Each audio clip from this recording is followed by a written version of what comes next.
माँ जिंदा होगी या इंतकाल कर गएगी या बेगर माँ, ये कह रहे उठाओ। बोले जिसकी माँ जिंदा है वो भी उठाए, जिसकी माँ इंतकाल कर गई वो भी उठाए। दुआ कर रहा हूँ, उलमा है ये आमीन कहेंगे।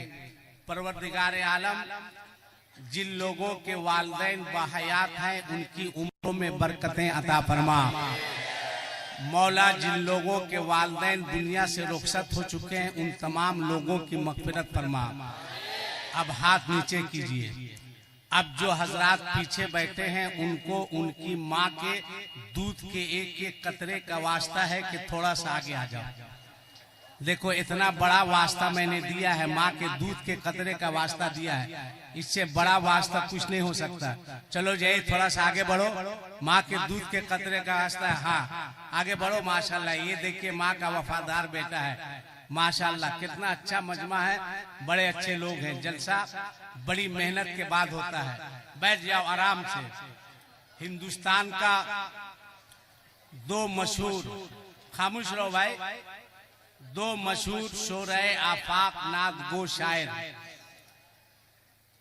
एक है हजरत अजमत रजा भागलपुरी और दूसरा है हजरत शम्स तबरेज। इन दोनों पर मैं इसलिए कोई तबसरा नहीं कर सकता हूं कि इन दोनों को मैं अपने बेटे के तरह मानता हूं, है ना। इसलिए दूसरा होता तो मैं उस शेर पर तबसरा करता कि मैं मदीना जाना चाहता हूं। अभी पढ़ रहे थे अजमत साहब, बच्चा है मेरा, दुआ कीजिए अल्लाह ताला इन बच्चों को और तरक्की दे और आगे बढ़े, फले फूले। बड़े अच्छे नाजिम हैं हजरत अल्लामा हसन रजा अतहर साहब। ये इतने अच्छे नकीब हैं कि हंगामे निकाबत अल्फाज की शौकत से मज़ामीन के माथे पे पसीना आने लगता है। अल्लाह इनकी निजामत को सलामत रखे। और हजरत अल्लामा मौलाना कौसर इमाम साहब किबला और हजरत अल्लामा मौलाना नूरुल आइन साहब नूरानी साहब किबला और दिगर उलमाए कराम तशरीफ रखते हैं। मैं दो ही लोगों से डरता हूँ, एक सैयद के बद्दुआ से और दूसरे खान के जलाल से। तीसरे से नए लड़का सुनो यार, संजीदा होकर आराम से बैठो। अब एक मतला एक शेर मैं पढ़ रहा हूँ, मौलाना हसन रजा साहब सिर्फ दुआ से नवाज दे। मुझको पैसे की जरूरत नहीं है, अगर दे दे तो कोई दिक्कत नहीं है, मुझको लेने में क्या दिक्कत है ना। एक मतला एक शेर। अगर आगाज रोशन है, क्या कहने, तो फिर अंजाम चमकेगा। इन बच्चों का आगाज है। ये दो दो बच्चे हाफिज हैं, अल्हम्दुलिल्लाह अल्हम्दुलिल्लाह सुम्मा अल्हम्दुलिल्लाह। इनको कभी हल्के में मत लेना, इनको कभी गिरी निगाह से क्या कहने, मत देखना। क्या अच्छा है। पूरे बिहार में, पूरे बिहार में जिसने एक नंबर पे मैट्रिक पास किया हो, बिहार टॉप किया हो, उसकी भी इतनी इज्जत अफजाई नहीं हुई होगी जितनी आज दो हाफिजे कुरान की इज्जत अफजाई हो रही है। ये एजाज़े कुरान है, एजाज़े कुरान है। काफी तादाद में मेरी माँ बहन आई हुई है। बेटा हाफिज तनातन बनो। अल्लाह से दुआ है अल्लाह ताला ताहीने हयात कुरान याद रखने की तौफीक अता फरमाए। और आपसे भी गुजारिश है कि पढ़ा लिखा इमाम इमामत के लिए रखिए, वरना आज से 2 साल पहले अल्लामा नूरुल आइन साहब रमजान के महीने में मेरे पास एक खून आया। कहा हजरत ये बताइए तरावी की नमाज हुई कि नहीं हुई। मैंने कहा मसला क्या है। आप जानते हैं ना कि हाफिज साहब जब तरावी पढ़ाते हैं तो जहाँ पे आयते सजदा है तो वो कहते हैं पहली रकत में सजदा है या दूसरी रकत में सजदा है, ताकि लोग रुकू ना करें, डायरेक्ट सजदे में चले जाए। तो एक हाफिज साहब तरावी पढ़ा रहे थे, नए नए फारिग थे। उन्होंने कहा कि पहली रकत में सजदा है। और इमाम साहब को मत देखो, बारिश को क्या देख रहे हो यार, मत देखो मत देखो, कुछ नहीं। बारिश को बोलो कि बरसो, आज तुमको भींग कर तकरीर सुननी है और मुझको भींग कर तुमको तकरीर सुनानी है। मत डरो। यही है। देखिए मुसलमानों के अंदर परेशानी, हम बुला रहे थे आओ। हाँ, हसन भाई कह रहे थे आओ आओ मेरे बाबू, आओ मेरा लाल, मेरा पीला, मेरा हरा, मेरा काला, मेरा सादा, आओ। नहीं आया है, थोड़ी सी बारिश हुई, जाओ। कौन बोला तुम लोग को?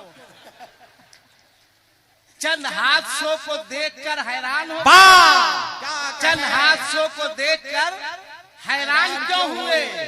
अरे इतना ही खौफ था तो मुसलमान क्या कहने, इतना ही खौफ था तो मुसलमान क्यों हुए? एकदम सुनो तो क्या कहा कि हजरत बताइए तरावी की नमाज हुई कि नहीं हुई? मैंने कहा हुआ क्या? हाफिज साहब ने कहा पहली रकत में सजदा है। इधर देखो यार, इधर देखो, पहली रकत में सजदा है। इत्तेफाक से वो सजदे वाली आयत इमाम साहब को याद थी। हाफिज साहब नए नए फारिग होकर गए थे, पढ़ते पढ़ते वहां पे उन्होंने सजदा नहीं किया, आगे बढ़ गए। इमाम साहब ने पीछे से लुकमा दिया कि सजदा है, तो उसको अल्लाह अकबर न कहना चाहिए। हाफिज नया नया था, इमाम साहब ने कहा सजदा है, हाफिज साहब ने कहा ठीक।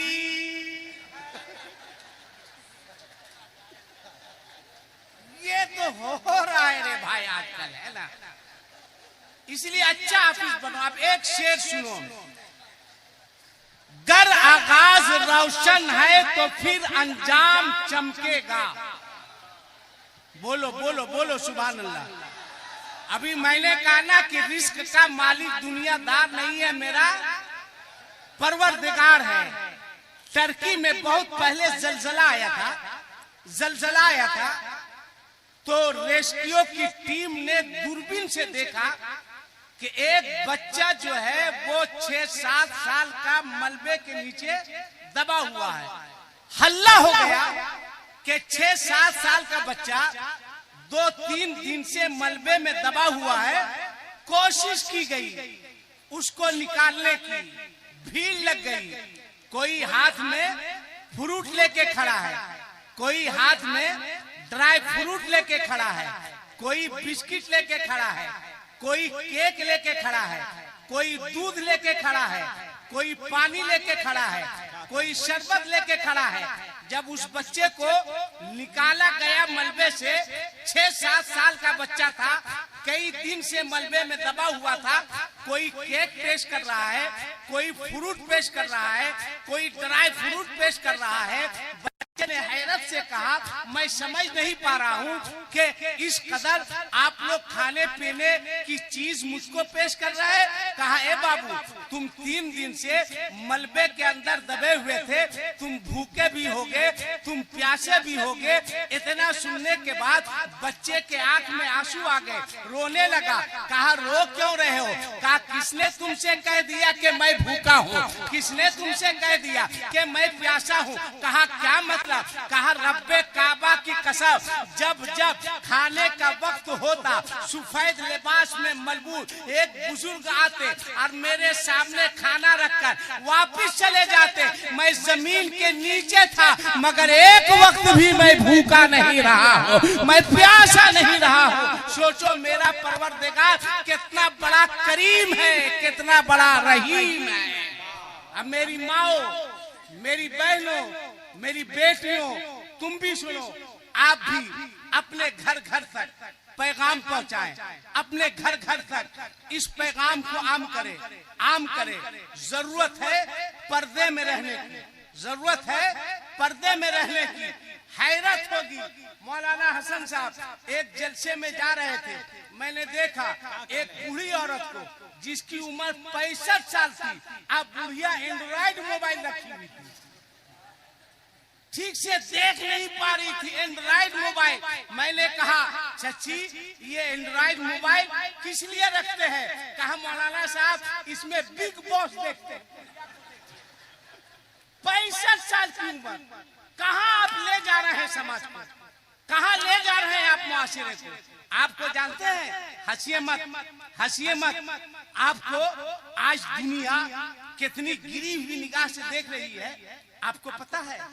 आपको पता है, एक मुसलमान दिल्ली गया, उसकी ख्वाहिश हुई कि जाकर के गुरुद्वारा को देखे कि पंजाबियों का गुरुद्वारा कैसा होता है। महंगे किस्म का जूता पहने हुआ था। सुनो, हंसो मत, खुदा की कसम आंख से आंसू निकलते हैं जब ये सब पढ़ता हूँ, ये सब सुनता हूँ। जूता पहन कर गया गुरुद्वारे के बाहर, वो इधर उधर देख रहा था। एक पंजाबी आया, उसने कहा लगता है कि तुम मुसलमान हो। उसने कहा लगता है कि तुम मुसलमान हो। उसने कहा कि हाँ मैं मुसलमान हूँ। कहा क्या खोज रहे हो? यही ना कि महंगा जूता पहने हो, जूता कहाँ रखे? उसने एक जुमला कहा, जहाँ चाहो रख दो, ये हम लोगों का गुरुद्वारा है, तुम्हारी मस्जिद नहीं है। अल्लाह अकबर, अल्लाह अकबर। कितना बड़ा तंज किया, कितनी बड़ी टॉन्टिंग उसने की। आप हंस रहे हैं, आप मुस्कुरा रहे हैं। अब अदब कहाँ, अब एहतराम कहाँ, अब इज्जत कहाँ, अब वकार कहाँ? अल्लामा नूरुल्लाह साहब से पूछो, या इनकी उम्र के जो बूढ़े लोग हैं, जो बुजुर्ग लोग हैं, उनसे पूछो, उनसे जाके पूछो। आज से ज्यादा नहीं, आप 20 साल पीछे जाइए, 25 साल पीछे जाइए, पूछिए जो बूढ़े लोग हैं, मुअम्मर लोग हैं, आज से 20 साल 25 साल पहले अगर घर के दरवाजे के बाहर कोई बाप या चचा या दादा या कोई बुजुर्ग दरवाजे के बाहर कुर्सी लगाकर बैठा रहता था, तो सामने से किसी नौजवान को गुजरने की हिम्मत नहीं होती। क्या कहने? पूछ लीजिए, हजरत है, हिम्मत नहीं होती थी, हिम्मत नहीं होती थी। रास्ता बदल देता था, रुक जाता था। क्यों? अदब था, क्या कहने? एहतराम था, क्या अच्छा है, इज्जत थी। बहुत अच्छे। जाओ ना, नहीं जाएंगे। अब्बा बैठे हुए, जाओ ना, नहीं जाएंगे। चचा बैठे हुए, जाओ ना, नहीं जाएंगे। दादा बैठे हुए, ये एहतराम, ये इज्जत। आज कहते हैं आप हम तरक्की याफ्ता है, कहाँ है वो अदब, कहाँ एहतराम? आज क्या माहौल है देख लीजिए। चचा कुर्सी पर बैठा हुआ है, अब भतीजा वहीं पे खैनी ठोक रहा है। देख लीजिए, अगर गलत बोल रहे हैं, चचा बैठा है, भतीजा खैनी ठोक रहा है। आज चचा भी इतना पढ़ा लिखा कि वो भतीजा से कह रहा है बेटा थोड़ा बढ़ा के। हाँ, खुद कह रहा है बेटा थोड़ा बढ़ा के, है ना? अब बताइए, बच्चों को बेअदब किसने बनाया?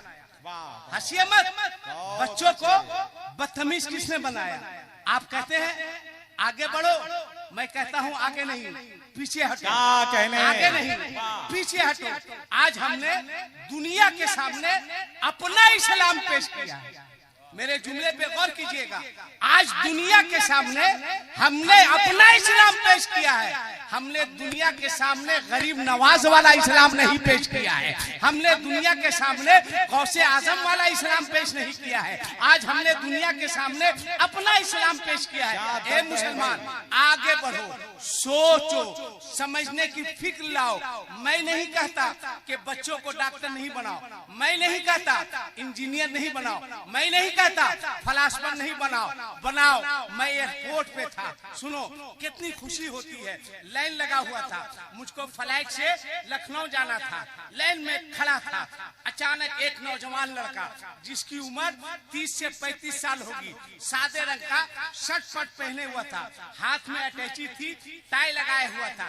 जब करीब आया उसने कहा हजरत अस्सलाम वालेकुम। मैं समझ गया कि ये पढ़ा लिखा लड़का है, इसलिए कि पढ़ा लिखा नहीं रहता तो हजरत नहीं कहता, वो मौलाना कहता, वो भी बगैर साहब के कहता है, लिहाजा लगता है पढ़ा लिखा है। उसने कहा अस्सलाम वालेकुम हजरत।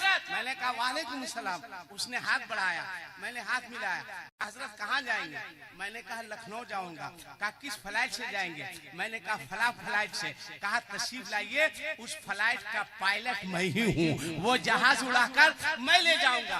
इतनी खुशी हुई, कलेजा वाकई 56 इंची का हो गया कि वाकई आज कौमे मुस्लिम क्या अच्छा है भाई, जिंदाबाद जहाज तो उड़ा रहा है।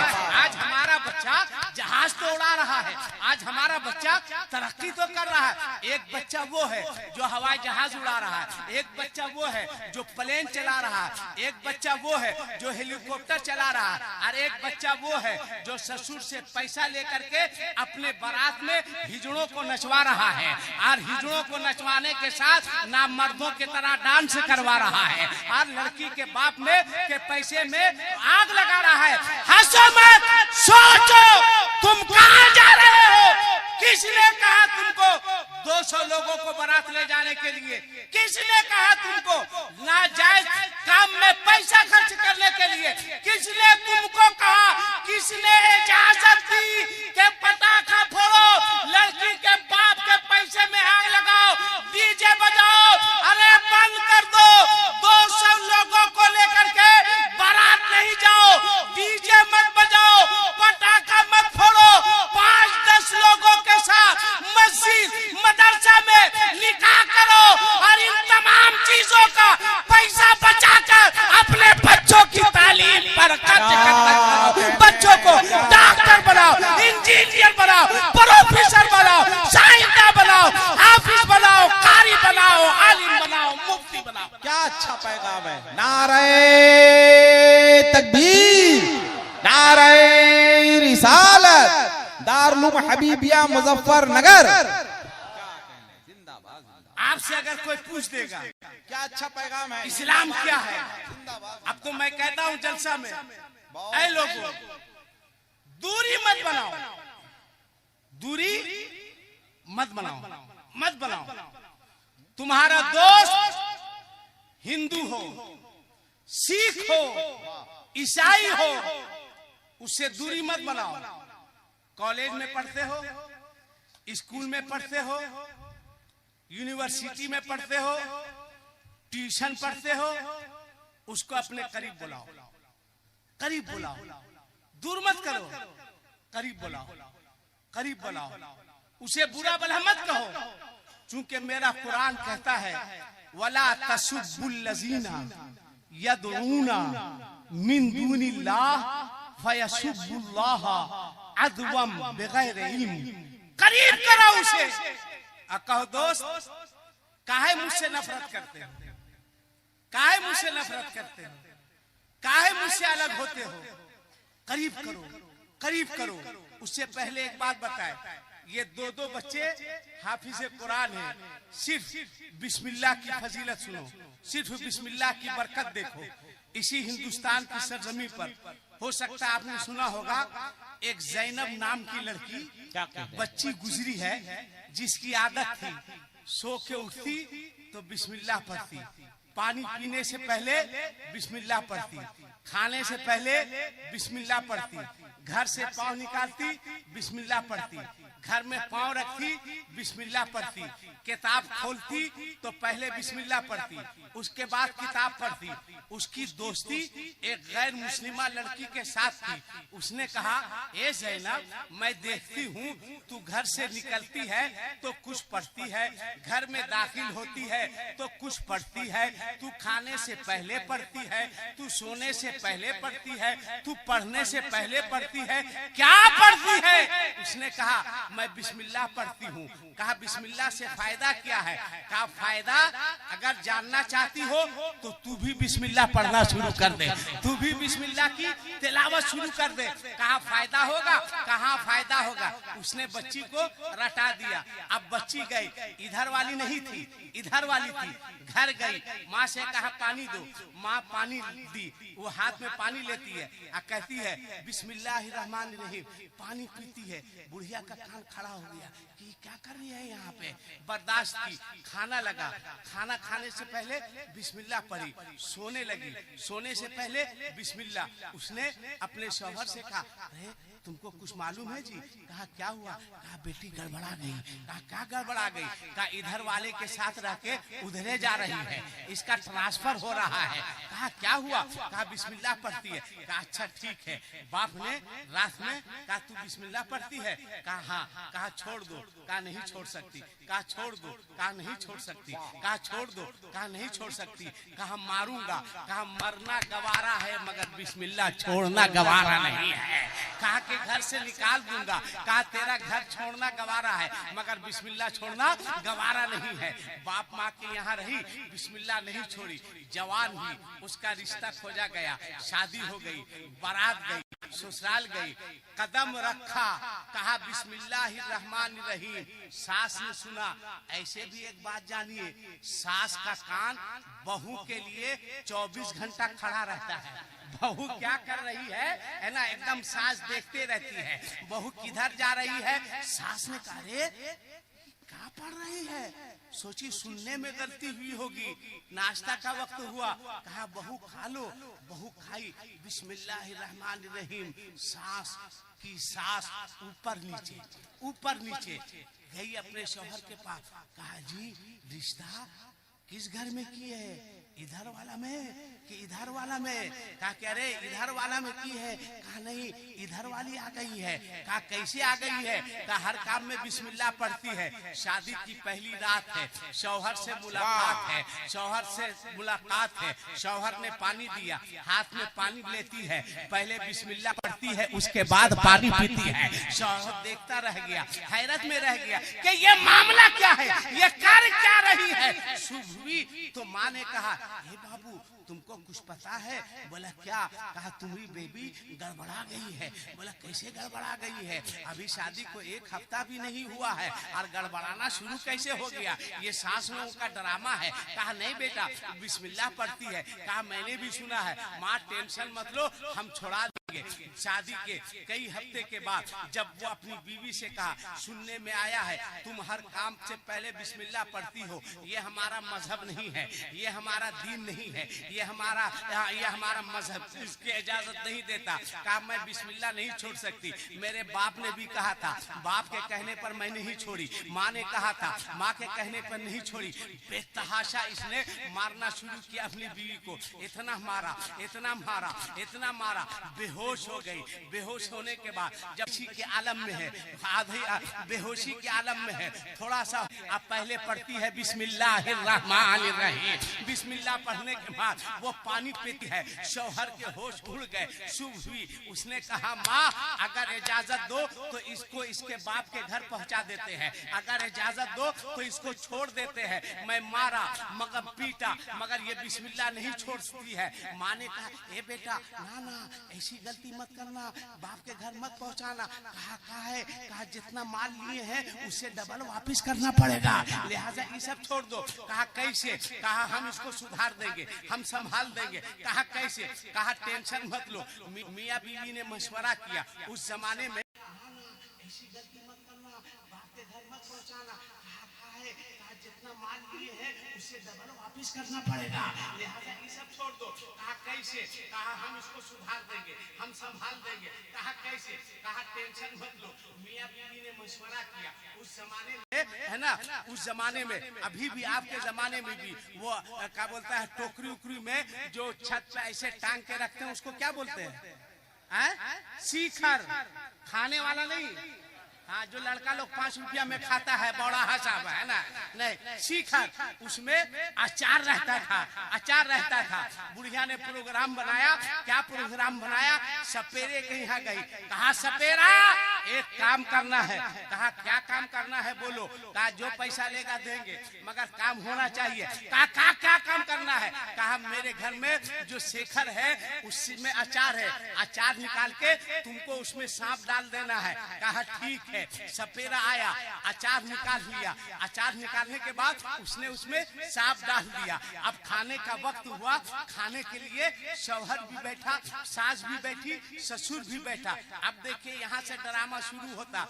एक लुकमा ससुर ने लिया, कहा हटाओ खाना यहाँ से। उधर से बुढ़िया दौड़ के आई, काहे चिल्ला रही है, बहू को खाना बनाना आ जाएगा ना। कहा सब्जी ठीक नहीं है, हटाओ यहाँ से। कहा अरे हल्ला मत करो, काहे हल्ला कर रहे हो। कहा सब्जी ठीक नहीं है। कहा सब्जी ठीक नहीं है तो अचार के साथ खा लो। कहा बहू जाओ उससे अचार निकाल के लिया। यहाँ तो प्लानिंग थी कि बहू अचार निकालने जाएगी, डसेगा, दुनिया जानेगी कि सांप के डसने से ये मर गई। बहू कही ठीक है, जाते हैं। शेखर के करीब गई और हाथ ऊपर ले जाती है और उसमें हाथ डालने से पहले पढ़ती है बिस्मिल्लाहिर्रहमानिर्रहीम। बिस्मिल्लाह पढ़ के हाथ डालती है तो उससे अचार निकलता है। जोर से बोलो, जोर से बोलो, जोर से बोलो सुभान अल्लाह। अचार निकला, ला करके दी, कहीं ससुर को खाइए। अब ससुर का दिमाग फिज कर गया। एक लुकमा उठाए और अपनी बुढ़िया से कहे, बुढ़िया कहे पता नहीं है ना, बोले खाइए। कहाँ खा रहे, ले कहे। बुढ़िया कहे कि ऐसे ऐसे क्या कर रहे हैं। आई गई, बात खत्म। उसके बाद ये लोग दौड़ता हुआ गया सपेरे के पास। कहा सपेरा तुमने धोखा दिया। क्या कहने, तुमने धोखा दिया। कहा क्या हुआ। कहा अरे उसमें सांप नहीं है। कहा झूठ, झूठ। कहा चलो। गया सपेरा, शेखर को उतारा, सांप को निकाला। कहा बोलो किसके तरफ ट्रांसफर करें। बोला नहीं ट्रांसफर नहीं, बहू को बुलाया गया। कहा बहू, ए बहू, ए बहू एक बात बता, उसमें शेखर में अचार आया कहां से। बहू ने कहा अम्मी जान पहले तुम बताओ कि उसमें सांप आया कहां से। उसने कहा तू बिस्मिल्लाह पढ़ती है, मेरा प्रोग्राम था, उसमें सांप था, तू अचार निकालने जाएगी, अचार के बजाय सांप तुम्हारा स्वागत करेगा। मगर तू बच कैसे गई। बच्ची के आंख में आंसू आ गए, बच्ची जारो कतार रोने लगी। कही ये मेरा कमाल नहीं है, ये बिस्मिल्लाहिर्रहमानिर्रहीम पढ़ने का कमाल है। ये बिस्मिल्लाह की बरकत है कि अल्लाह ने सांप से हमें महफूज रखा है। उन लोगों ने कहा क्या बात समझ में आ गई कि सिर्फ बिस्मिल्लाह पढ़ने में इतनी बरकत है तो पूरा कुरान पढ़ने में बोलो। खड़े हो गए बेटा, खड़े हो गए, खड़े हो गए, खड़े हो गए, खड़ा हो जाओ, खड़े हो गए। जिंदाबाद।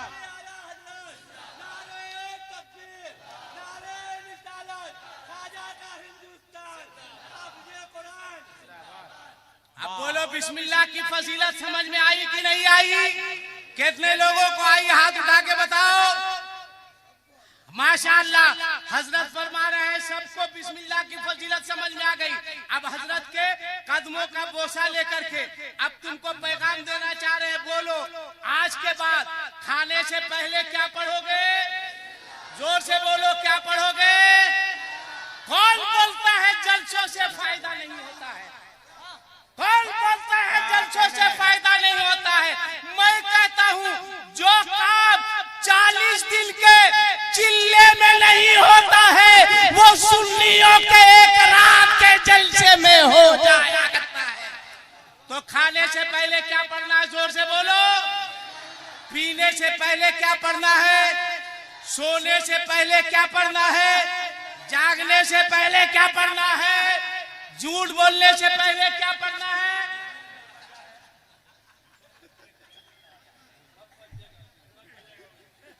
इसलिए इनकलाब लाओ, इनकलाब लाओ, इनकलाब लाओ। और सुनो, तवज्जो दो, तवज्जो दो। ये हाफिज है माशाअल्लाह, माशाअल्लाह। पूरा कुरान इन दोनों बच्चों के सीने में महफूज है। दुनिया की सारी किताबें कागज के अंदर है।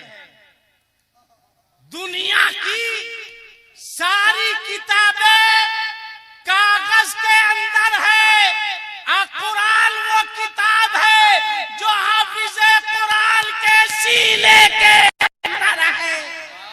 एक नहीं हजारों हाफिज मिलेंगे, इसलिए कोशिश करो सब पढ़ाओ, सब पढ़ाओ, सब पढ़ाओ। डॉक्टर बना दो, इंजीनियर बना दो, फिलासफर बना दो, प्रोफेसर बना दो, सब बनाओ, मगर सबसे पहले अपने बच्चे को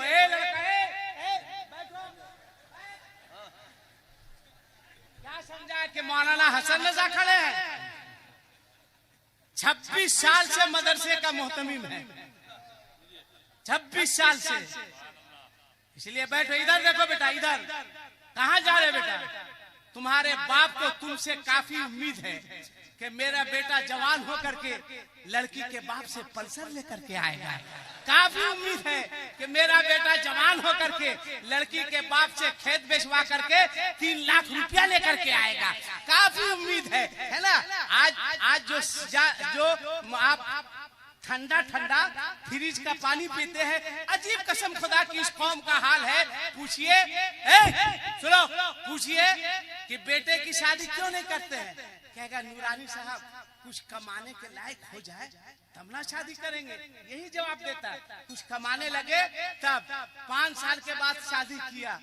फ्रिज लड़की के बाप के घर से, सोफा लड़की के बाप के घर से, पलंग लड़की के बाप के घर से, एसी लड़की के बाप के घर से, फ्रिज लड़की के बाप के घर से, कूलर लड़की के बाप के घर से, प्लेट लड़की के बाप के घर से, जग लड़की के बाप के घर से। तो तुम्हारा बेटा कमा रहा था कि भाग? हाँ जवाब दो, कमा रहा था कि भाड़ झोंक रहा था? जो पलंग पे बरगद के पेड़ के तरह तुम्हारा बेटा गिरा हुआ है, ये लड़की के बाप के का पैसा है। हंसो मत, हंसो मत, हंसो मत, जवाब दो, जवाब दो और सोचो। खुदा की कसम, सर्वे के मुताबिक अल्लामा हसन रजा साहब, सर्वे के मुताबिक सिर्फ आंध्रा तेलंगाना में 40,000 बच्चियां हमारी गैरों के साथ 2 स्टेट में भागती है। 2 स्टेट में 40,000, और कितनी तादाद है पता नहीं। तुम हंस रहे हो, तुम मुस्कुरा रहे हो, तुम लड़की के बाप से खेत बेचवा रहे हो। कभी तन्हाई में सोचना कि हमारी बच्चियां जो कदम उठा रही है, भाग रही है गैरों के साथ, इसका जिम्मेदार आज के दौर में कौन है? किसके ऊपर इसकी जिम्मेदारी है?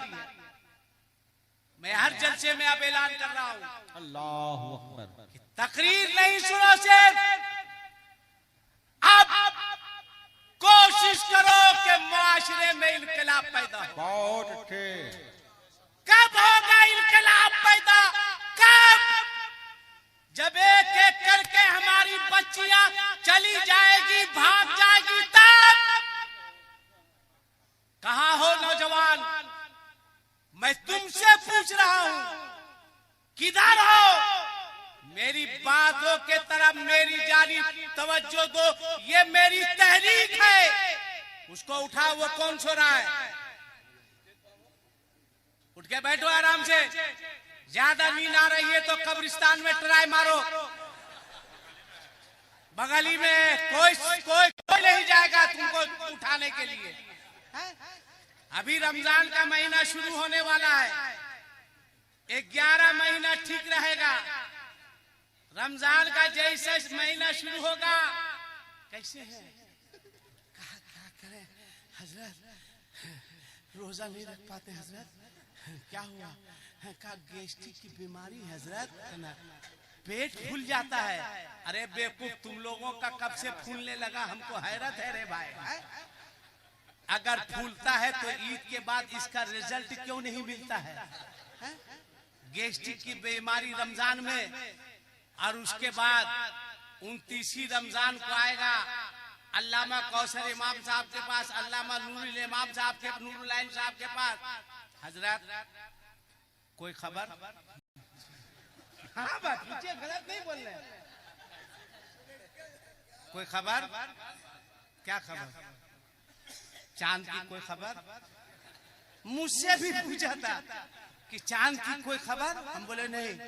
कहा अहमद बुखारी चांद देखा है। मैंने कहा अहमद बुखारी चांद देखा है? वो तो मोतियाबिंद का ऑपरेशन करवाया है जी। वो ठीक से तिरपाल नहीं दे सकता तो चांद कैसे देखा जी? है ना? बोला हाँ देखा। हम बोले नहीं, ठीक से पता करो, वो देख ही नहीं सकता है, बहुत हाई पावर का चश्मा लगाता हुआ, परेशान। तब मौलाना कहीं से कोई खबर नहीं? हमसे कहा। बोले कोई खबर नहीं। कहा आप लोग मौलाना है, आप लोग क्या समझिएगा? हम बोले क्या बोला रे? कहा आप लोग मौलाना है, आप लोग क्या समझिएगा? मैंने कहा बेवकूफ, ये मौलाना लोग अगर तुम्हारे अब्बा को नहीं समझाए होते, क्या आपने कबूल किया तो तू खुद समझने के लायक नहीं रहता। हम लोग को बोलता है क्या आप लोग समझिएगा? एक रोजा नहीं रखेगा, एक रोजा। और ईद के दिन देखिए पहली सब में कपड़ा झाड़ के इमाम साहब तकरीर कर रहे हैं। अल्लामा कौसर इमाम साहब नमाज ईद से कबल फितरे की रकम अदा कर दो तो इशारा करेगा मौलाना नियत नियत। चार उंगली से हम गलत नहीं करते भाई। हाँ ऐसे करेगा मौलाना। साहब भी नहीं बोलेगा, नया कपड़ा पहन के आया ना, पहली सब में कहेगा मौलाना बड़ा हा कहेगा नियत, ऐसे करेगा नियत नियत नियत चार उंगली से। कोई घड़ी दिखाएगा मौलाना टाइम हो गया नियत है।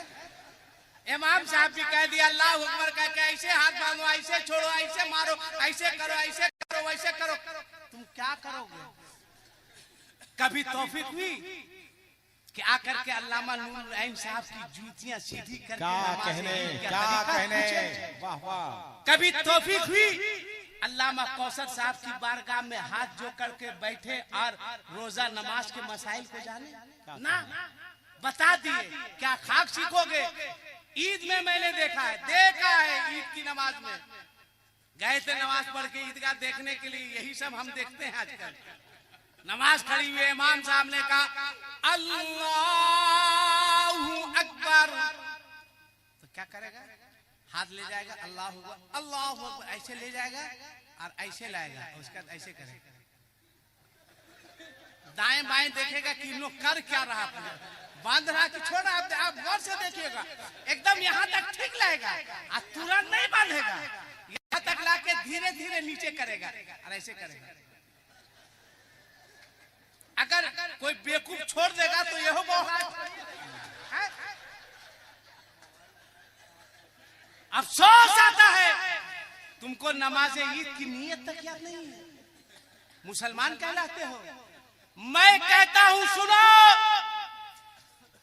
घर में एसी लगे ना लगे, अब पूरी जिम्मेदारी के साथ उलमा की मौजूदगी में कह रहा हूं सुनो, मस्जिद ना हो तो काम चल सकता है, मगर मदरसा ना हो तो काम नहीं चल सकता है। मेरे जुमले को नोट करो। नारे तकबीर, नारे रिसालत, दारुल हबीबिया, दस्तारबंदी। क्या कहना है ये देखिए, 3-3 हाथ और 100 रुपया भी मिला। क्या कहना? मेरी शादी में पूछिए, मौलाना हसन साहब गए थे, मैं माशाल्लाह माशाल्लाह असमत साहब की शम्स दिया है, वो तो सफर से आया है। अच्छा माशाल्लाह। मेरी शादी में हजरत मौलाना हसन साहब गए थे, पूछिए। मैं नौशा बन के बैठा ना, नौशा बन के बैठा हुआ था, तो हर जगह रस्म है चुमाने की, तो मेरी अम्मी 100 रुपया लेके आई और ऐसे करके घुमाई, ठीक है, तो मुझको हंसी आ गई। तो मेरे बगल में मौलाना हसन थे, मेरी अम्मी ने कहा ए हसन इसको समझाओ, ये हंसेगा नहीं। मुझको बोली कहाँ है हंसा? हम बोले अच्छा अब नहीं हंसेंगे, है ना। कहा हंसा का है? तो मौलाना हसन हमको कहे यार आप हंस काहे रहे हैं, है ना। तो ये समझाए कि अम्मी अब ये हंसेगा नहीं, ठीक है। हम एकदम साइलेंट हो गए, है ना।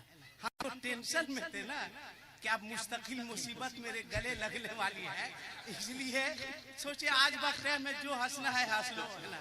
फिर मेरी माँ घुमाई 100 रुपया, फिर हंसी आगे, बोला क्यों हंसा? मैंने अपनी अम्मी से कहा अम्मी जितना घुमाना है आपको आज भर घुमा लो। बोले मतलब? मैंने कहा जितना घुमाना घुमा लो। का मतलब? मैंने कहा कल से जो आ रही है ना वो इतना घुमाएगी, इतना घुमाएगी कि दिन में तुमको तारा नजर आएगा। वही होता है, वही होता है, वही कर रहे हैं आप लोग। 9 महीना पेट में माँ रखती है, माँ सांस नहीं रखती है। ये औरत लोग कहीं गर्म नहीं हो जाए कि मौलाना नूरानी साहब कौन मौलाना को बुला के लाए कि हम लोग के अम्मा के खिलाफ भड़का। टेंशन होगा, आप समझिएगा, है ना। है हमको लगता है कि आगे साल गड़बड़ा जाएगा मेरा, है ना। हाँ नहीं नहीं देखो हम समझा रहे हैं, इन लोग समझता कहाँ है। तुम लोग टेंशन मत लो, है ना। इन लोग को समझा रहे हैं, इन लोग को, है ना। 9 महीना पेट में, सुनो गौर से, 9 महीना माँ की अजमत को तुमने कहाँ समझा? माफ कीजिएगा मेरी बात, माफ कीजिएगा मेरी बात बुरी लगे। पीर साहब आ जाए, वो चुम्मा चाटी का बाजार चलता है। पीर साहब आ जाए, कसम खुदा की मौलाना नूरानी साहब के बच्चों को देखकर काफी खुशी होती है, बहुत अच्छे, काफी खुशी होती है। मौलाना कौसर इमाम साहब के घर को देखकर काफी खुशी होती है। क्यों? क्यों? कि इन लोगों ने अपने बच्चे को बताया है कि बाप का अदब क्या है, बहुत अच्छे, बताया है माँ का एहतराम क्या है, माँ की इज्जत क्या है। माफ कीजिएगा, जलसे में देखते हैं पीर साहब आ जाए, वो चुम्मा चाटी का बाजार चलता है। मत पूछिए, सीटी मार मार के चुम्मा लेता है, ऐसे करेगा जैसे लगेगा चुमेगा और उधर जन्नत में ढकेल दिया जाएगा। सुनो, मैंने सुना है अल्लामा हसन रजा साहब, मैंने सुना है सैयद ओवैस मुस्तफा साहब किबला से, मैंने सुना है लोग हाथ चूम रहे थे सैयद ओवैस मुस्तफा साहब का। उन्होंने एक जुमला कहा, पता नहीं मौलाना इन लोगों को फैजान मिलेगा या नहीं मिलेगा। पूछा गया कैसे? उन्होंने फरमाया अगर जो लोग हाथ चूम रहे हैं इन लोगों से इनकी माँ नाराज, इनकी माँ राजी है, अब बाप राजी है, तब तो इसको फैजान मिलेगा, वरना इन लोगों को फैजान नहीं मिलेगा। अफसोस आता है पीर साहब के हाथ को चूमने का तुम्हारे पास वक्त है, पीर साहब के पाँव को दबाने का वक्त है। 15 लड़का पीर साहब का पाँव दबा रहा है, अब पीरो साहब बरगद के पेड़ के तरह गिरे हुए हैं, दबा रहा है। 15 लड़का पाँव दबा रहा है, 16 लड़का कमर दबा रहा है, 18 लड़का सर दबा रहा है। अरे बेवकूफ, मौका देख के एक भर का झमेला खत्म हो जाएगा। नहीं खत्म हुआ तब हमको बोलना। मैं नहीं कहता कि पीर के हाथ को मत, क्या कहने, वाह वाह वाह, पीर के पाँव को मत दबाओ। याद रखना, मैं भी अपने पीर सरकार ताजुश शरिया के हाथ को चूमा करता था, पाँव दबाता था, मगर याद रखो जहाँ अपने पीर के हाथ को चूमता था वहाँ जब जब मौका मिलता था अपनी माँ के हाथों को चूमा करता था, अपने बाप के हाथ को। बाप की जिंदगी तो मुझको नहीं मिली, अब बात आ गई तो सुनो। इतने बड़े मजमे में एक मर्तबा फिर जिसकी माँ है हाथ उठाओ, हाथ उठाओ, हाथ उठाओ, हाथ उठा के नीचे करो। आओ एक बात बताते, हजरत इजाजत है ना, एक बात बताते। मैं अपनी जन्नत को लेकर जन्नत देखने गया था, मैं अपनी जन्नत को लेकर, मेरे जुमले पे गौर करना, मैं अपनी जन्नत को लेकर जन्नत देखने गया था। मेरी जन्नत कौन है? मेरी माँ। मेरी जन्नत मेरी माँ है। हाफिज तलहा साहब की जन्नत बाप है, बादल की जन्नत इनकी माँ है। मैं अपनी जन्नत को लेकर जन्नत देखने गया था। जफर अकील साहब जिंदा है, मौलाना अबुल हक्कानी साहब चले गए, अल्लाह गरीब के रहमत फरमाए। मेरा एक जुमला नोट करो, मैं अपनी जिंदगी में कभी भूखा नहीं मर सकता हूँ। मैं अपनी जिंदगी में जब तक जिंदा हूँ कभी भूखा नहीं मर सकता हूँ। आप कहिएगा क्यों? अपनी खिताबत पे नाज है? ना ना। अपनी जवानी पे नाज है? ना ना। अपनी दौलत पे नाज है? ना ना। अजमत पे नाज है? ना ना। कभी लोग छोड़ के भाग जाएगा, कहना मुश्किल है। शम्स पे नाज है, कभी इसकी ट्रेन लेट हो जाएगी, कहना मुश्किल है। इन लोग पर भरोसा करे, इन लोग पर नाज करे, ना ना। तो फिर आप कहिएगा कि किस चीज पे नाज है? आसिफ इकबाल, जो तुम कह रहे हो कि जिंदगी में कभी भूखा नहीं मर सकते, तो सुनो, मैं अपनी माँ को लेकर गया था उम्रा के लिए 2017 में। मेरी माँ चल नहीं पाती थी, जब जब बोलता हूँ तो मेरी आंख डबडबा जाती है। मैंने कहा माँ, मेरी बस एक ख्वाहिश थी। हसन भाई मेरे घर के बहुत करीब है, शम्स मेरे घर का बच्चा है। हसन भाई मेरी माँ को जानते हैं, मिले भी है। मेरी बस एक ख्वाहिश थी कि परवरदिगार कुछ करूं ना करूं, अपनी माँ को कम से कम सरकार का मदीना तो दिखा दूं, अपनी माँ को हुजूर का रोजा तो दिखा दूं। इसलिए कि 9 महीना पेट में मुझको मेरी माँ ने रखा है। दागे यतीमी वो झेली, दुख झेली, तकलीफ झेली, मगर फिर भी पढ़ाई लिखाई। मैंने कहा माँ चलो। माँ कही बेटा मैं चल नहीं पाती हूँ, मैं नहीं जाऊंगी। मैंने कहा तू जा कहाँ रही है? तुझे सरकार ने बुलाया है, तुझे आका ने बुलाया है। बहुत साथ दिया था इकबाल दानी साहब ने बिल शेयर पे। अच्छा एक बात आप सुन लीजिए, बहुत हंसी आएगी, ये कोई लतीफा नहीं है। छोटा सा बैग टूर वाला दिया, उसमें मेरी माँ टिकट, पासपोर्ट, सब कागज रखे। सोए तो वो छोटा बैग लेकर, मैंने कहा अम्मी इधर से जो फ्लैट से गए थे कि टिकट इधर का कोई काम का नहीं है। मैंने कहा वो टिकट दीजिए। कहा खबरदार। मैंने कहा खबरदार? बोला मेरा नाती सब बता चुका है। हमसे जो लगता है कि मेरा भगना लोग गड़बड़ाया है, पूछे ना। हम बोले टिकट दे दिए। कहा खबरदार। सोई हुई थी, हम सोचे अपनी अहलिया को कहे बैग से निकाल लो, तो जैसे चैन खोली फट से पकड़ ली। बोले ने खबरदार बैग को नहीं छुएगा। हम बोले इधर का टिकट दे दीजिए। कहा मेरा नाती बोला है नानी एक भी कागज इधर उधर हुआ तो आपको सऊदी में पकड़ के रखेगा। हम बोले या अल्लाह। हम बोले इधर कोई मतलब नहीं। कहा नहीं देंगे। बहरहाल सुनो, मक्का शरीफ गए, मक्का शरीफ से मदीना शरीफ गए, रात में पहुंचे। फ्रेश होके 11 बजे के बाद मदीना शरीफ सरकार के रोजे पे पहुंचे, व्हील चेयर पे। चूंकि मुझको ये फख्र हासिल है कि मैंने अपनी माँ को तवाफ कराने के लिए किसी मजदूर का सहारा नहीं लिया था, बल्कि बाजुओं का सहारा लिया था।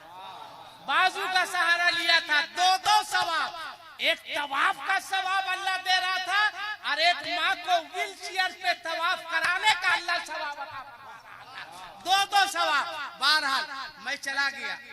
मेरी अहलिया ने जो मुझको सुनाया, इसी जुमले पे मैं कहता हूँ मैं कभी भूखा नहीं मर सकता हूँ। मेरी अहलिया ने कहा कि जब मेरी माँ की नजर गुंबदे खजरा पर पड़ी तो मेरी माँ ने कहा बहू यही वाला हुजूर साहब का रोजा है?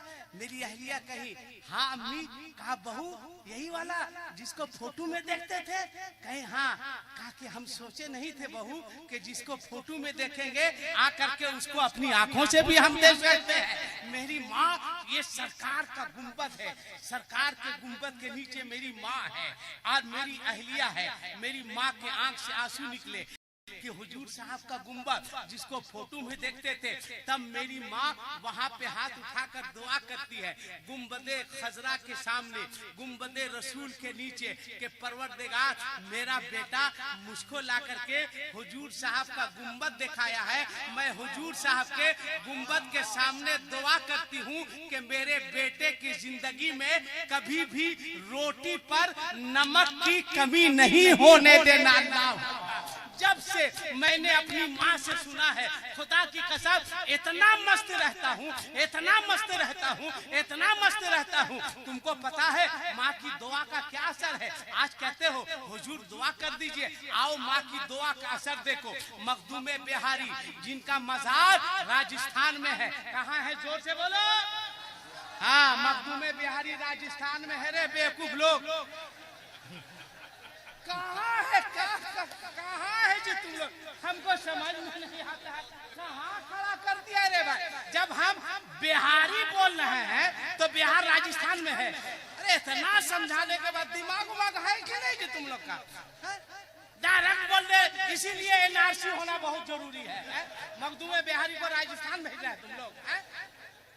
क्या रे भाई, अरे दिमाग उमाग ठीक रखो। सुनो, मखदूमे बिहारी जिनका मजार कहाँ है, जोर से बोलो कहाँ है। अब जरा माँ की दुआ का असर सुन लो, माँ की दुआ का असर सुन लो। मखदूमे बिहारी है, अपने भाई के साथ निकले जरूरत के तहत। गौर से सुनो, संजीदा होकर माँ की दुआ का असर सुनो, माँ की दुआ का असर सुनो। अब माँ के मर्तबे को समझो कि जो माँ बच्चा जन्म देते वक्त आखिरी तकलीफ को बर्दाश्त करती है, अल्लाह ताला उस माँ को 70 सालों की इबादत का सवाब अता फरमाता है। ये है तुम्हारी माँ।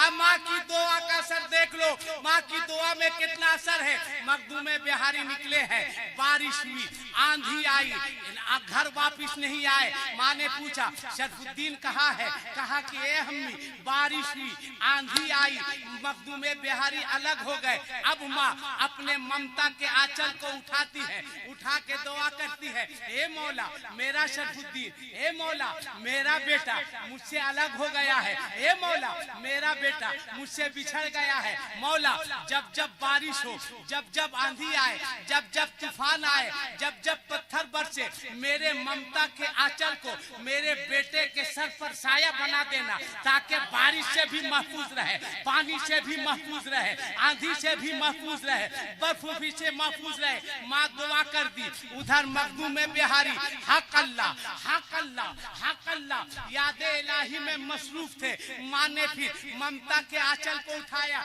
ए रब्बे करीम मुझको मेरे बेटे से मिला दे। इधर माँ दुआ करती है, उधर मखदूमे बिहारी चलते हैं, घर पहुँचते हैं, आवाज दी, कहा कौन? कहा कि मैं शरफुद्दीन हूँ। माँ ने दरवाजा खोला, देखा अपने बेटे को, माँ कलेजे से लगाई।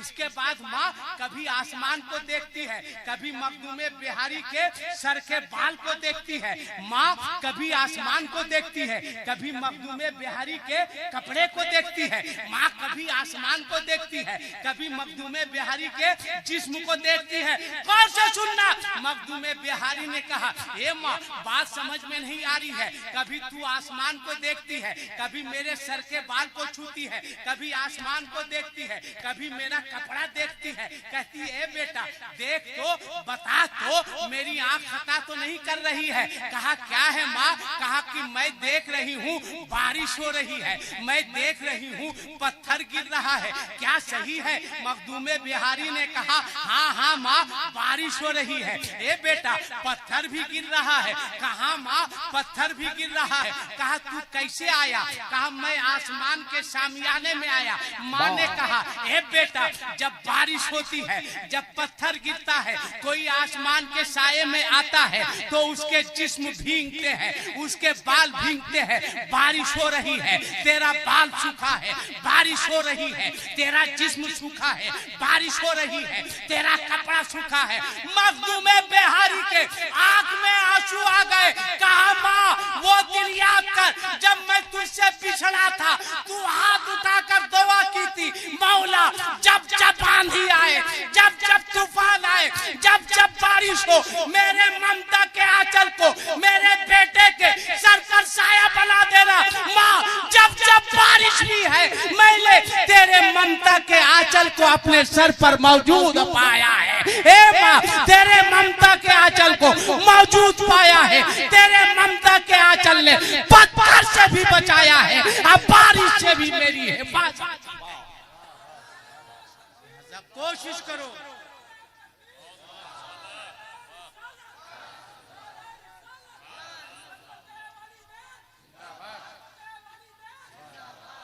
क्या कहने, जिंदाबाद जिंदाबाद। कोशिश करो। आखिरी बात, जो लोग झूठ मत बोलना, झूठ मत बोलना।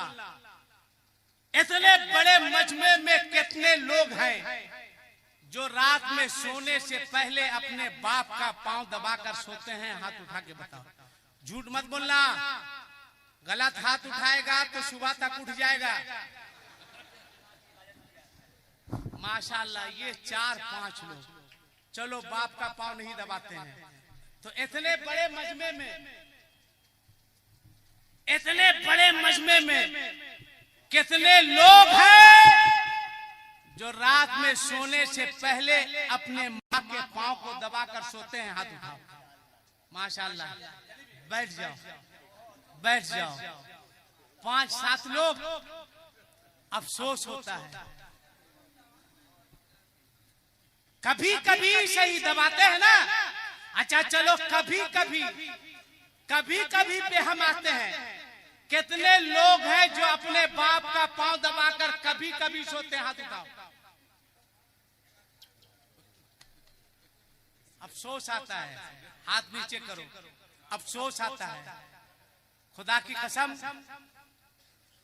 सुन लो एक बात, अगर गलत बोल रहा हूं तो बंदूक उठाओ, गोली मार दो। किसको मारोगे? मेरे अलावा जिसको चाहो मारो, मुझको जाने दो। नहीं, हजरत को भी छोड़ देना, इसलिए कि मामला दीनी के पास है। हाँ, अल्लामा कौसर साहब को भी छोड़ के सुन लो एक जुमला। अभी गरीब नवाज के उर्स की तारीख गुजरी है। पूरी जिम्मेदारी के साथ उलमा की मौजूदगी में कह रहा हूँ, गरीब नवाज के उर्स की तारीख गुजरी है। कोई 5,000 की चादर चढ़ा रहा है, कोई 10,000 की चादर चढ़ा रहा है, कोई 2,000, कोई 20,000, कोई माई का लाल।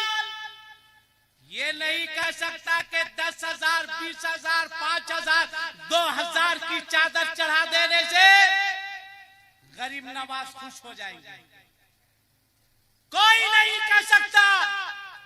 हाँ सुन लो, जिम्मेदारी के साथ कह रहे, उसी 10,000 को, उसी 20,000 को, उसी 2,000 को अगर इन गरीब बच्चों पर, मदरसे के लड़कों पर खर्च करोगे तो गरीब नवाज भी राजी होंगे, खुदा भी राजी होगा, रसूलुल्लाह भी राजी। फिक्र बदलनी होगी, ज़हन बदलनी होगी। पढ़ाओ इन बच्चों को। अगर मदरसे बंद हो गए तो इस्लाम का मुहाफिज कहां से पैदा होगा?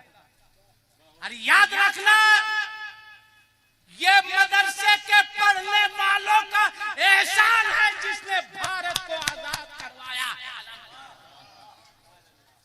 अल्लामा फजले हक खैराबादी किसी कॉलेज के प्रोफेसर नहीं थे, किसी कॉलेज यूनिवर्सिटी में नहीं, बल्कि मदरसे में पढ़ाता। और उन्होंने दिल्ली की जामे मस्जिद में बैठकर अंग्रेजों के खिलाफ जिहाद का फतवा दिया था। जब अंग्रेजों ने पकड़ा था, कहा फजले हक खैराबादी, ये जिहाद का फतवा आपने दिया है। फजले हक खैराबादी ने कहा था हाँ। कहा वापिस ले लो, सोने से तोल दिया जाएगा। वापिस ले लो, गवर्नरी दी जाएगी। फजले हक खैराबादी ने कहा था बेवकूफो, मैंने मदरसे की टूटी हुई चटाई पर बैठकर इल्म हासिल किया है। मदरसा वो जगह है जहां वतन से गद्दारी की तालीम नहीं दी जाती है, वतन से मोहब्बत का पैगाम दिया जाता है। फजले हक खैराबादी ने अंग्रेजों से कहा था, ए अंग्रेजों, मैंने मदरसे में पढ़ा है, टूटी हुई चटाई पर पढ़ी है, तालीम हासिल की है, लिहाजा गौर से सुन, मदरसे में पढ़ने वाला एक आलिम दीन फांसी के फंदे को चूम सकता है, मगर अपने वतन से कभी गद्दारी नहीं कर सकता है, वतन का गद्दार नहीं हो सकता है। यह है मदरसा, यह है मदरसे की तालीम। इसलिए सब पढ़ाओ, सब तालीम दो, मगर सबसे पहले कुरान की तालीम दूं। वाह। एक बात बताओ, चलते चलते आपके यहाँ शादी होती है? नहीं होती है? जिसकी शादी नहीं हुई कितना मुस्कुराया होती है। अरे तुम लोग की भी होगी होगी। लड़का को देखिए शादी के वक्त, सेहरा और उसके नीचे से रुमाल ऐसे करके, अब पूरा सेहरा ऐसे, रुमाल ऐसे। इमाम साहब निकाह पढ़ाएंगे, कहेंगे बाबू सेहरा हटाओ। सेहरा हटाया तो देखा और एक तो लगाएंगे। काहे नहीं हटाता जानते हैं? चेहरा रुमाल से छुपाता है, उसका बाद चेहरा चेहरा से छुपाते हैं। काहे छुपाता है? कि हम बेहया हैं, हम बेशरम हैं, हम 3 लाख रुपया लिए हैं, हम लड़की के बाप से जमीन बेचवाए हैं, हम लड़की के बाप से भीख मंगवाए हैं, हम इतना बड़ा बेहया है कि अपना चेहरा कैसे दिखाएंगे। इसलिए इमाम साहब ऐसे छुपा रहने दीजिए। अगर नहीं लेता तो शान से उठाता, मगर लिया है जहां रुमाल से ढके, समझ लीजिए बेटा 3 लाख रुपया वाला है। अगर नहीं है तो ऐसे करता। तो एक बात बताओ, एक बात, आखिरी बात, मुझको ना मौलाना नूरैन साहब ने कहा है, ना अल्लामा कौसर साहब ने कहा है। अच्छा एक शेर पढ़े हिम्मत से, अरे बोलो ना। इतना हौसला हमको देना है कि शमशार अजमत दोनों डैमेज हो जाए।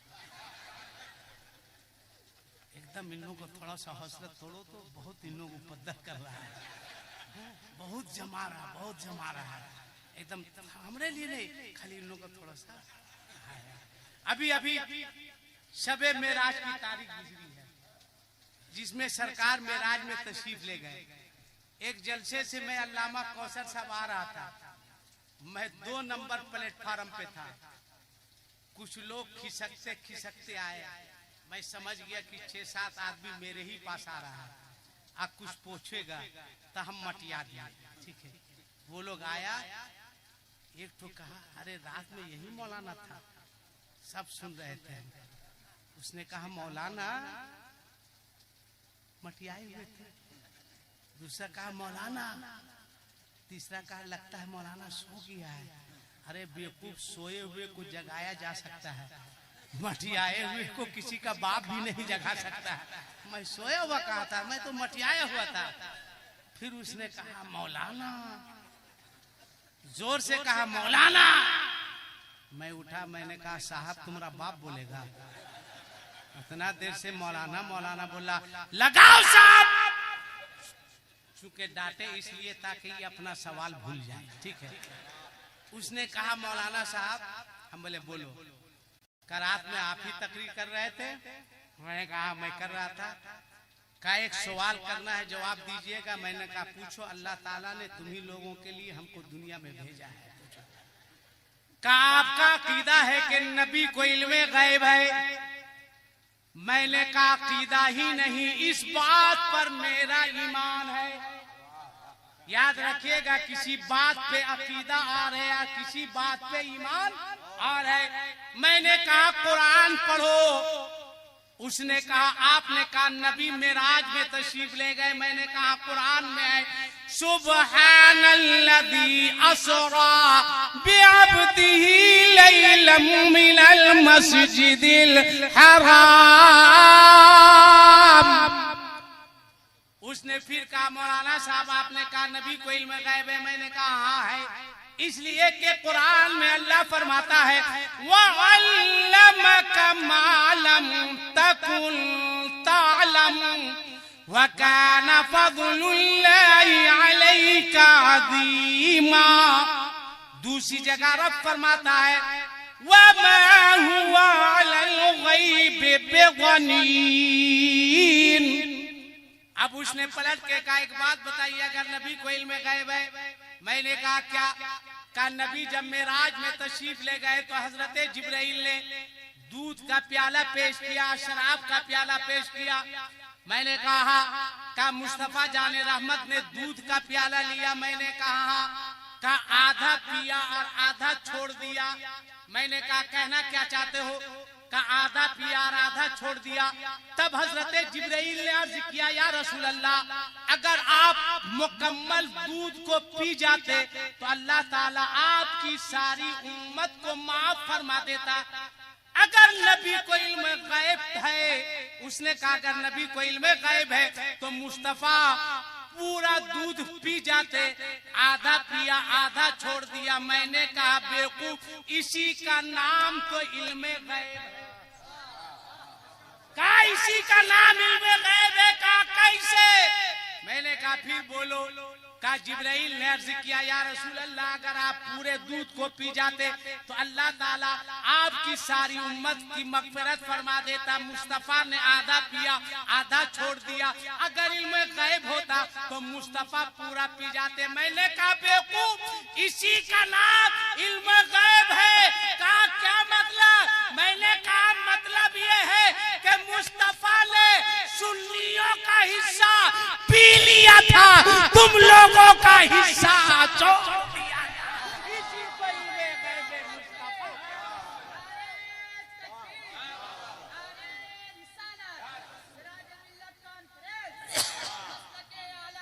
क्या कहने, जिंदाबाद जिंदाबाद। एक शेर सुनो, एक शेर। हाँ, तरन्नुम में चूंकि मैं मेहमान नहीं हूँ, मैं मेजबान हूँ हजरत के यहाँ। वरना 1 घंटा से 1 मिनट ज्यादा नहीं बोलते हैं, या 1 घंटा 25 मिनट हो गया। चूंकि घर वाले हैं, फांकी मार भी नहीं सकते हैं। एक शेर सुनो, देखो मिश्रा जहन से निकल गया। अरे सुभान अल्लाह बोलो ना, मिश्रा लाएंगे, इसमें मिश्रा आएगा। हाथ उठा के बोलो, या रसूल अल्लाह। या अल्लाह, जिन लोगों ने अपने दोनों हाथों को उठा के तेरे महबूब के नाम का नारा लगाया है, मौला उन तमाम लोगों को रोज़े रसूल की ज़ियारत नसीब फरमा। बोलो, इससे अच्छी दुआ हो सकती है? नहीं हो सकती है ना। आजकल जलसा में अल्लामा हसन साहब दुआ दे रहे हैं, अल्लाह करोड़पति बना दे, अल्लाह खरबपति बना दे, जबकि उसकी दुआ से कोई एटलस साइकिल भी नहीं खरीद पा रहा है। दुआ के असर का ये हाल है, एटलस साइकिल तक नहीं खरीद पा रहा है। क्या कहना। देखिए, मदीना शरीफ की खुशबू, तो जिसका हाथ नहीं उठा होगा दुआ से महरूम हो गया होगा। हाथ उठा के बोलो, या रसूल अल्लाह। अब एक शेर सुनो, बहुत कोशिश के बाद इसी शेर का हम अब तक तरन्नुम भी ले पाए हैं। कमरा में इन लोग काफी जमाता है ना, कि आप टानते हैं तो गड़बड़ा जाता है। ये भी बोलता है कि काला आप लोग जिधर तिधर टान देते हैं। हम बोले क्या करें भाई, हम टानने जिधर तिधर टान तो दे रहे हैं। अल्लामा नूरुल आइन साहब, मेरा बेटा तकरीर कर रहा था, तो मेरी अहलिया ने कहा कि तुम बेटा तकरीर कर रहा है, छोटा है, आपकी दुआ से 12 साल का है, मगर अल्हम्दुलिल्लाह हाफिज कुरान हो चुका है, अल्हम्दुलिल्लाह। तो मेरी अहलिया ने कहा 5 साल का हसन भाई, मेरी अहलिया ने कहा कि तुम तकरीर कर रहा बेटा, दिलकश अंकल के तरह नात काहे नहीं पढ़ता? तो मेरा बेटा ने कहा अम्मी कोशिश तो करते हैं, मगर करे क्या, आवाज मेरी अब्बू से मिलती जुलती है। देखिए, आप तक पहुंचा दिए, इसको दूसरे को मत बताइएगा, ठीक है भाई, हमारे घर की इज्जत की बात है, अगर सुन लेगी ना तो जीना दुबार हो जाएगा, है ना। हाँ, कोई ठीक नहीं है, सब रेस पहुंचा भी सकता है, बहुत आता जाता है ना। शेर सुनिए कि सिर्फ देखा है रब को नबी ने। बोलो बोलो बोलो, एक ही शेर पढ़ेंगे। सिर्फ देखा है रब को नबी ने, और किसी ने भी देखा नहीं है कि सबसे पर्दा किया है खुदा ने, कि सबसे पर्दा किया है खुदा ने, पर मोहम्मद से पर्दा नहीं है। कि सबसे पर्दा किया है खुदा ने, पर मोहम्मद से पर्दा नहीं है। ये बताइए मेरा तरन्नुम कैसा लगा? जोर से बोलिए कैसा लगा? जब हम इतना अच्छा पढ़ते हैं तो देखते हैं शम्स कितना अच्छा पढ़ता है।